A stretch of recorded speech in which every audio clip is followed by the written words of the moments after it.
Umabot sa 1,500 pamilya ang naapektuhan matapos sumiklab ang gulo sa bayan ng Tipo-Tipo, Basilan kahapon. Ayon kay Basilan Governor Mujib Hataman, nagsimula ang gulo bandang 3:00 ng hapon noong Lunes nang pasukin ng ilang miyembro ng Moro Islamic Liberation Front o MILF ang bayan upang hanapin at papanagutin ang isang municipal guard na pinaghihinalaang sangkot sa pagpatay sa kanilang kaanak na si Ustadz Najri Ashdana Tarahin sa Lamitan City noong October 21. Meron silang suspect doon sa Tipo-Tipo na kung saan kasi meron nung October 21 merong binaril na isang religious leader, ustads sa may Lamitan City.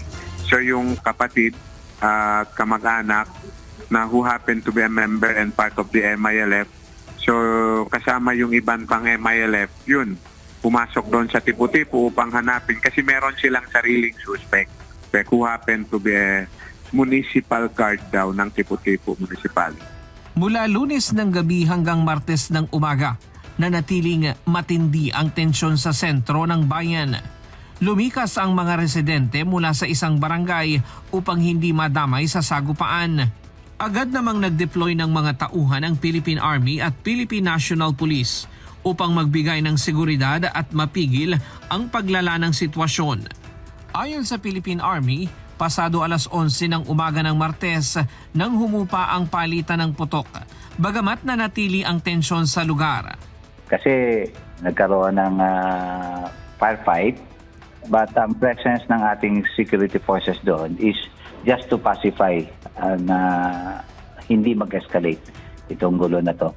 Matapos ang mga pag-uusap at negosasyon, lumagda sa isang joint statement of commitment ang local government unit ng Basilan, AFP, PNP at mga lokal na leader ng MILF upang mapababa ang tensyon at mapanatili ang kapayapaan.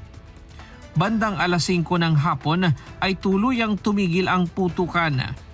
Pero sa ngayon kasi nagkaroon na agreement, parang pumayag na rin na mag-withdraw. So sinisimulan na yung withdrawal kasi ang problema nga kalat-kalat.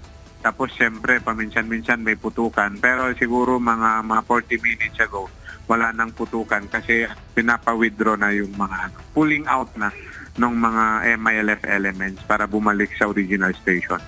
Ang mga negosyador at Joint Peace and Security Team ng AFP, PNP at MILF ay unti-unting inalalayan palabas ng munisipalidad ang mga lumusob na miyembro ng MILF. Samantala, nanawagan si Secretary Carlito Galvez Jr. ng Office of the Presidential Advisor on Peace, Reconciliation and Unity o OPA-PRU sa mga taga-Basilan na manatiling kalmado at ipagpaubaya sa mga otoridad ang pagtugis sa mga nasasangkot sa parehong krimen.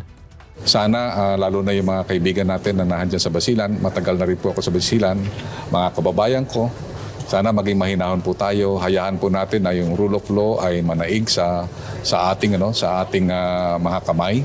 Ang ano po natin is maging mahinahon lang po tayo, kalmado lang po tayo. And rest assured that I talked to General Sales and he said that they are coordinating closely with the LGUs and also with the police that they will immediately bring justice to this inhuman killing that we had witnessed in Lamitan. Ryan Lacanlale, UNTV News and Rescue. Diyos ang aming sandigan, serbisyo publiko ang aming pinahahalagahan.